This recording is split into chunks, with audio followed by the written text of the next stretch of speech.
Welcome to the online book fair open mic with Susan Violante, author of Innocent War, Behind an Immigrant's Past, Book 1, published by Outskirts Press. Born and raised in Venezuela from immigrant parents, Susan came to the U.S. after obtaining a BA in political science and business administration. Although she built a career as a business analyst and accountant, she also kept herself active as a freelance writer, publishing stories, articles, and even illustrations since 1996. Susan published her first edition of Innocent War in April 2009, which obtained Hollywood Book Festival honorable mention of that same year, and made number 16 in Cyrus Webb's Conversations Book Club Top 50 Nonfiction titles. Currently, Susan divides her time granting radio interviews to promote her book's revised edition, hosting her online radio shows, helping others share their stories and writings as editorial assistant for Reader Views and First Chapter Plus, as well as managing editor of I Have Something to Say Press, while working on her upcoming books. Please welcome today's guest, Susan Violante. Innocent War. I'm going to read for you a portion of the prologue. Susana opened the fridge and got a bottle of Orvieto, her favorite white wine. It was a cool February day, like the ones that hit Florida during cold fronts. A glass of wine was truly inviting. Susana poured herself a glass, then as she walked towards the couch, she saw Nino through the sliding door. He was sitting outside on a patio chair, enjoying the lake view. The midday sun reflected in his light gray hair. His glassed linen trouser, his white long-sleeved cotton shirts were always his favorite outfits for relaxing on a cool weekend. For Susana, seeing him was like looking at a picture in an art gallery. He was sitting there, lost in his own thoughts. His sunglasses made it impossible to decipher whether his eyes were open or not. Then, with an unexpected move, like a rock falling into the peaceful lake, he broke the stillness of the picture, grabbed his scotch that was sitting on top of the table next to him, and almost in slow motion took a sip from it. Drinking his scotch before lunch had always been a ritual for Nino. He first enjoyed its color, then the sound of the ice cubes bouncing against the glass, and the fragrance that only anticipated its strong but delicate flavor. Only after tasting the cherished elixir did he turn around towards the sliding door and see Susana staring at him. With a gesture smile, he signaled her to join him outside. Susana paused for a moment before opening the sliding doors, realizing how little she knew about Nino, even though she had seen him almost every day of her life. Even though Susana had always tried to imitate him on most of her own decision-making, Nino had molded Susana's personality with his own hands as the years went by, and yet she had always felt so distant from him. "Hi," said Susana as she opened the sliding door. "Hi," he replied, keeping his funny face intact. "So are you going to tell me why all the mystery? You know, an important personality like me must think of his reputation." You could never speak seriously with Nino. His sense of humor always came out almost like a defense mechanism when there is an intimate moment dangerously close. "Seriously, Pa, what made you call me last night, making me come over without the girls?" "Here," said Nino, as he reached towards the table and grabbed a stack of 5 tapes. He paused for a fraction of a second before he handed them to her. "What is this? Don't you remember? You told me a few months ago that it wouldn't be a bad idea to put some of my experiences in writing. Well, here you have them. Now start writing." Susana's jaw dropped for the first time in her entire life. She realized he actually been listening to her when she spoke. "Are you kidding me, Pa? Come, let's have lunch. Afterwards, you can go to my office and listen to the tapes there.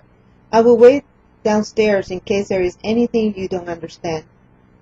They went inside, and as Susana finished setting the table, Nino finished preparing the pasta. Lunch was good. Susana got to tell him about her life, and Nino got to tell her a couple of jokes. Then he asked her to make some espresso, and with her coffee in one hand and the tapes in the other, Susana went upstairs to his office. Once there, she placed a cup on top of his desk, being really careful not to spill it all over his things. The stereo was placed on the middle shelf of his wall-sized library. Ma did a good job painting it black, she thought. Now everything matched. She could feel his personality inside the room. Nino was an enigma to Susana. He could be a very sober man when working. It had always amazed her how he balanced his incredible sense of humor with so much sense of responsibility. Susana slipped in the first tape and started listening to Nino's voice. I am now going to read the last portion of chapter 1. We were eating listening to a Luciano Tajoli song, waiting for the sports news to start when the program was interrupted by the sudden special news report. Silence, Nino, please turn the radio up. It is Mussolini speaking, said Mama. I lifted my arm, reached the volume dial on the radio, and turned it up. It was Italy's Prime Minister, Benito Mussolini, speaking to the Italian nation from Palazzo Venezia in Rome. Italiani, farther than the mountains, farther than the seas. He was referring to all Italians, the ones living with the country's territory and the ones living in its colonies. Black shirts of the revolution, men, women, children, and all Italians. We announce to you that Great Britain and France have been presented each with a war declaration from our nation at their respective embassies. The speech continued, but we weren't listening anymore. We could only hear the background voices from the masses at Piazza Venezia through the radio as they sang in choir, Guerra, guerra, cannoni, cannoni, fuoco, fuoco. War, war, guns, guns, fire, fire. We then, almost simultaneously, heard the others screaming. Mama, speechless, and with a confused stare, ran towards the window. I followed. Mama, what's happening? I asked. I don't know, she answered, looking out the window. Mom, I'm scared, cried out Gina, still sitting in her chair. Something is wrong. Come, let's go, Mama concluded and ran to the table. Not knowing what was going on, she grabbed Gina with one hand and me with the other one, and rushed through out front door to join the crowd running down Via Garibaldi. She didn't understand why everyone was on the run, terrorized. She was so confused, she didn't think. She could only follow everyone else. Then, in the middle of that human stampede, we heard buzzing noise.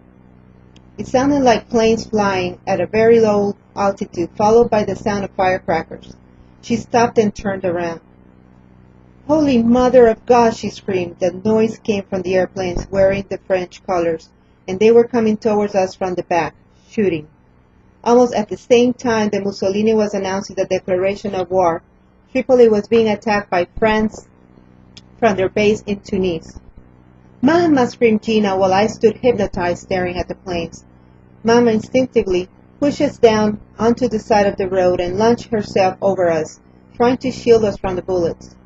What do I do? What can I do? She kept asking herself as we saw people running by, looking for cover. We saw others falling on the ground, wounded crying for help, or just lying dead on the road. I watched the planes turn around, aiming towards us again and again. Nobody knew what to do, but how could we? We weren't prepared. Having no experience in warfare, people ran outside to the open fields and streets, providing the enemy excellent targets, instead of finding cover in their own homes under a table or a bed. They ran pointlessly, screaming like crazy while the planes dove down, shooting at us. I wanted to look up and try to see the pilots. They were so close, but the running crowd and the bullets created so much noise and dust that it was impossible to see and think clearly. Then, as suddenly as they appeared, they vanished, leaving death and desolation behind them. Although I could hear the cries of the wounded, it felt horribly peaceful, silent. Mama, Gina kept crying. Nino, Gina, let me look at you. Are you all right? Cried out Mama, getting on her scratched knees and inspecting every inch of our bodies. We're fine, Ma, but what about you? Your knees are bleeding, I said, trying not to cry, even though I could feel tears rolling down my cheeks. I will be all right. Let's go home, she whispered, holding us so tight it hurt. Mama got up with my sister wrapped around her. Gina had her eyes shut tight and was still sobbing when I held Mama's hand and started home. Wounded people and dead bodies all around us were hiding under the clouds of smoke and dust that covered the roads. I could smell the powder of the fire shots still in the air. Small streams of blood traveled under our shoes. Everything looked so different from just a few moments before. It was like stepping into Dante's Inferno. I was scared. but at the same time my curiosity kept my senses running and my eyes wide open. I needed to grasp every second. I couldn't tell if the people saw laying still on the ground were dead. I wanted to see if they moved, but Mama kept covering my eyes, clutching me against her side with her arm as I walked. We finally got back to the house. Even though it wasn't that far away, it seemed like we walked for hours. I saw a familiar shape through the dusty fog. "Mama, it's Papa!" I yelled out. "Oh, thank God, Salvatore!" she cried, relieved that nothing had happened to him. "Maria!" He rushed out at the gate and hugged us all at once. "Are you all right?" he asked Mama while he helped her carry Gina, who had fallen asleep in her arms. She nodded, speechless. Half of her long hair was still up, the other half had fallen out of place onto her shoulders. "I came as soon as I could," he said, walking towards the door, still with his arm around her. "Nino, are you okay?" he asked, turning his head towards me. I nodded, pretending to be cool. Mama was so tiny compared to him that her forehead barely reached up to his chest. Papa was tall and slim. His light brown wavy hair seemed to be the same color as his eyes. He always dressed with dark trousers and white shirt tucked in. "Salvatore, what's going to happen now?" Mama asked Papa in search for comfort. "I don't know, but we'll get by somehow, you'll see," he replied, holding Mama tighter. We went back into the house and closed the door, living the lifestyle we knew.